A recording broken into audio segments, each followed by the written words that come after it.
Magandang araw mga dads, andito naman tayo ngayon sa isa sa mga istasyon ng NSCR Phase 2 or mas kilala sa tawag na Malolos Clark Railway Project. Ito ay ang NSCR Apalit Station. Makikita yan dito sa Barangay San Vicente, Apalit, Pampanga.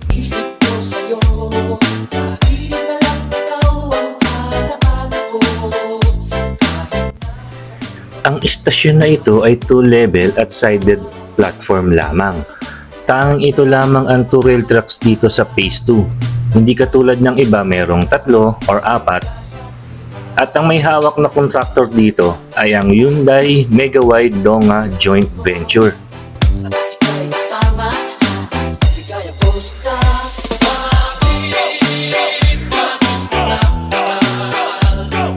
Kung makikita natin, halos tapos na din ang paglalagay ng mga steel column sa istasyon na ito.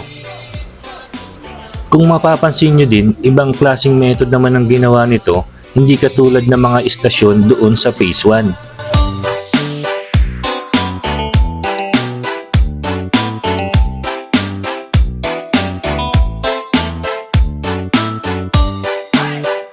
Siguro sa mga nag-iisip, bakit magkaiba ng structure ang Phase 1 at ang Phase 2? Yan isipin nyo. Ang tanging makakasagot lang nito ay ang mga kontraktor nito. Pero base sa aking pagsasaliksik, ang steel structure ay mas matibay, mas mababa ang gastos, at mas mabilis itong gawin. At dagdag ko na din, di hamak na mas tatagal sa lindol itong steel kumpara sa mga concrete structure. Ito nga pala mga dads, itong mga sinabi ko ay base lamang sa sarili kong opinion. Hindi ito ang sinabing dahilan ng mga may hawak na contractor dito. At ihabol ko na din na ang concrete structure ay mas bulky kumpara sa steel.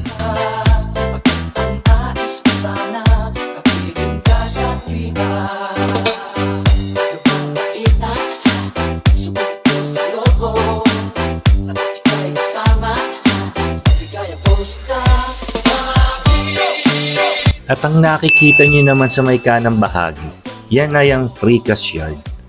Diyan nang gagaling ang mga nilalagay na segmental box girders dito sa kahabaan ng Apalit at papuntang Minalin. DJ Romar Remix.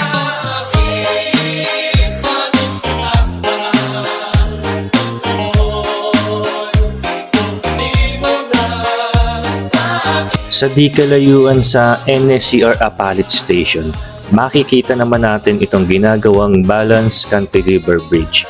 Dito yan sa may Solipan Bridge, dito sa Pampanga. Ginagamit itong method na ito kapag ang isang ilog ay masyadong malawak. Hindi kasi magiging maganda ang pundasyon nito kung sakaling lalagyan ng poste sa gitna. Dahil ang Pampanga River ay nagiging daanan ng mga tubig ulan na mga kalapit na lugar. Papunta ito ng Manila Bay. Ang nasa gitnang bahagi ay may haba itong 90 meters at ang magkabilang gilid naman ito ay meron lamang 60 meters. DJ Romar Remix.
Romar Remix.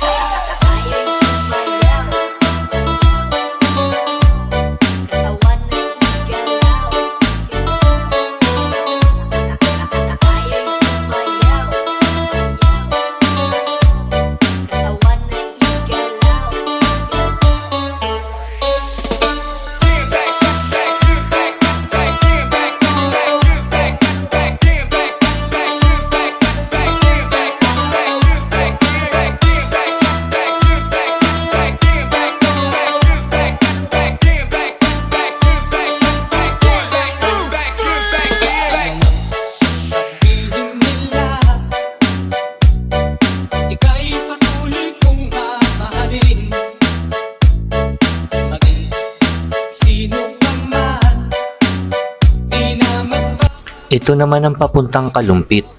Hindi ko lang sigurado kung naayos na ang mga problema nito sa right of way. Kaya kung mapapansin nyo, halos wala pang naitatayong mga poste banda doon.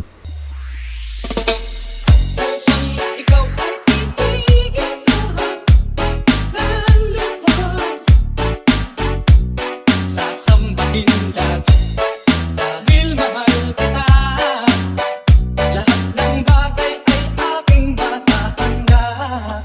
At dahil mahal kita hanggang Mula naman sa Sulipan Bridge, pumunta din tayo dito sa Santo Tomas, Pampanga para makita natin ang ginagawa doon. Una nating pinuntahan itong launching gantry na ito na hawak naman ng kontraktor na Acciona EEI Joint Venture.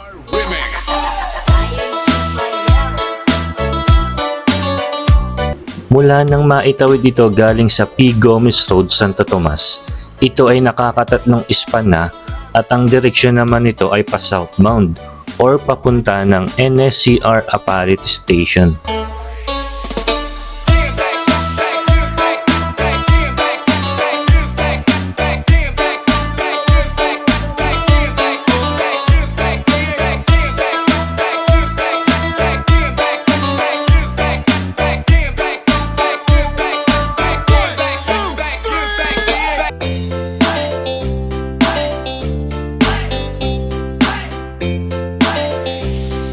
DJ Roma Remix.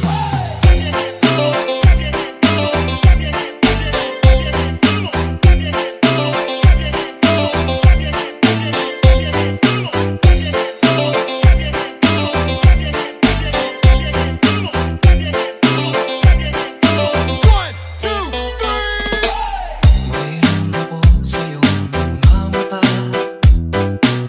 Pagkaibigat ng iyong dinadala. Mula naman sa MacArthur Highway dito sa Santo Tomas, matatanaw na ang ginagawang NSCR. At dahil hindi ko makita ang daanan para makalapit sa ginagawang viaducts, sinubukan ko itong i-drone mula dito sa may Federosa Bridge at nilakasan ko na lang ang loob ko dahil medyo dumidilim ang kalangitan. Pero hindi naman tayo nabigo at narating natin ang ginagawang Cantilever Bridge dito sa may Santo Tomas. Pero bago yan, sobrang kaba ang naramdaman ko dahil ang layo nito mula sa kinatatayuan ko ay 1.5 kilometers. Bali ang may hawak dito sa Cantilever Bridge nito ay ang Acciona EEI Joint Venture. Ay darating, may kailangan mo ako. Sa sandaling bigula ang lahat. Pusong kay tamis, kailan ba'y di kita matitis? Sa sandaling kailangan DJ Roma Remix.